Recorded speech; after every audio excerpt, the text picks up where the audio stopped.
Bem, pessoal, voltando então à questão do dicionário anarquista, né? Vamos falar agora um pouco, continuando na letra C, o colonialismo. Qual a discussão que os anarquistas faziam contra o colonialismo, né? E aí eu vou pegar, basicamente, dois geógrafos anarquistas, Elisée Reclus e Piotr Kropotkin. O Kropotkin é bastante conhecida a sua crítica ao colonialismo, ao neocolonialismo, né?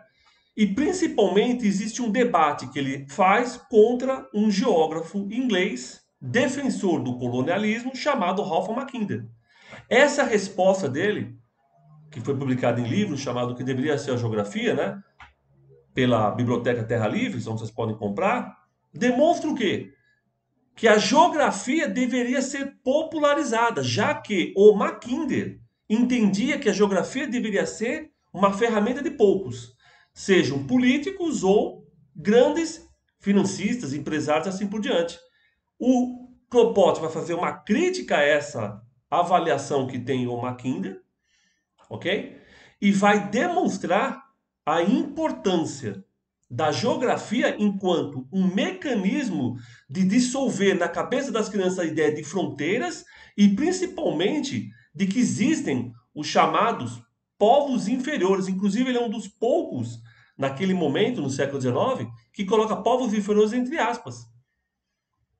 Ok, para quê? O que ele está pensando aí, o Kropotkin? Está pensando em questionar uma geografia patriótica, uma geografia que quer colocar, né, os povos de outras nações, de outros continentes, como se fossem inferiores. Então ele demonstra, por A mais B nesse livro, né, a importância desses povos culturalmente, nas suas formas de associação e assim por diante.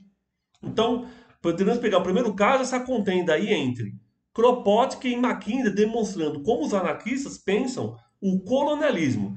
Além disso, pensamos em Olivier Reclus, que tinha uma obra super importante reconhecida internacionalmente, né?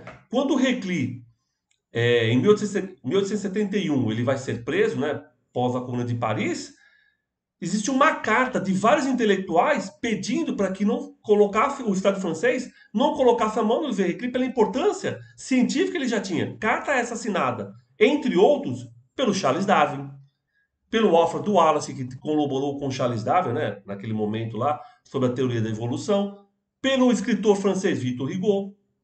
Ou seja, demonstrando a importância do Reclus já na década de 70 do século XIX. Mas o interessante é pensar o Elisée Reclus no Brasil. Por quê? A França não estava só interessada na África naquele momento ou na Ásia, nas suas colônias. Estava interessada em aumentar o seu território aqui na América do Sul. E para isso, ela vai contestar a presença brasileira na fronteira da Guiana Francesa, que é uma colônia, que continua sendo, né, uma colônia ultramar francesa até hoje. E para isso, qual recurso, né, que você tem da geografia? O Reclus demonstra por A mais B de que esse território contestado pela França pertence ao Brasil. Por quê? E ele vai dizer, num artigo na qual o Ferretti publicou. A soberania do Brasil, especialmente no Vale do Rio Branco, é reconhecida pela população. E ele continua. Esse debate só tem importância real pelo litígio do litoral entre Oiapoque e Araguari. A oeste, todo o Vale do Rio Branco tornou-se incontestavelmente brasileira pela língua, os costumes e as relações políticas e comerciais. Esse apelo do Reclus vai fazer com que, entre outros, né, essa contenda seja vencida pelo Brasil. Inclusive, nesse próprio artigo, o Ferretti continua.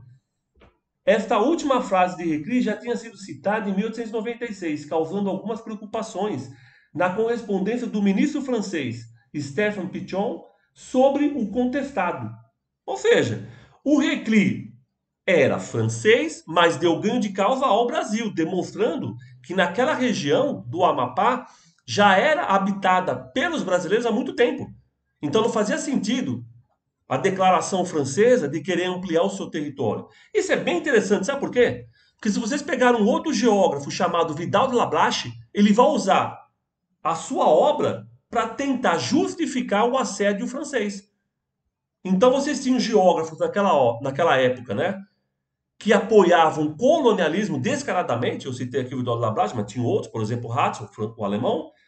E naquela época existiam geógrafos, geralmente geógrafos anarquistas, citei casos aí do Recli e do Kropotkin, que batiam de frente no assédio, seja na Ásia, na África, né? E aí, no Kropotkin, o caso de desmistificar, né, essa coisa de que existiam povos inferiores, ele é um dos primeiros caras a colocar povos inferiores entre aspas, e no caso do Elisée Recli, pensando inclusive no Brasil.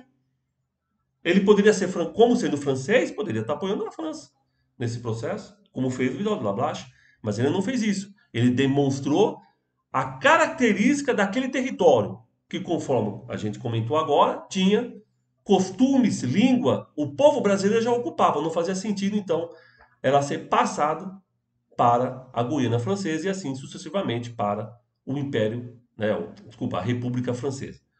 Ok, pessoal? Então, nesse verbete aí, colonialismo, tentei demonstrar, né, a importância dos anarquistas nessas discussões. Então, lógico, eu fiz um resumo, porque a gente tem aqui, né, a ideia de fazer vídeos curtos. Mas é interessante, então, pegarem para ler mais sobre essa contenda aí, né, a questão do Amapá, peguem a questão do Amapá, Barão do Rio Branco também entra nela, né, e a questão do Kropotkin, vejam esse livro aí, editado pela Biblioteca Terra Livre, né, sobre o que deveria ser a geografia, que é um debate que ele tem com Ralph Mackinder, em inglês, que usa sua obra no colonialismo, né, de tomar mais territórios e assim por diante, né? E aí você tem uma resposta feita pelo Kropotkin. Se nos cursos de geografia não se falam dessas contendas, é porque, mais uma vez, querem fazer esquecer esses importantes geógrafos. Então era isso, pessoal, e vamos continuando aí com esse dicionário. Um abraço a todos e todas.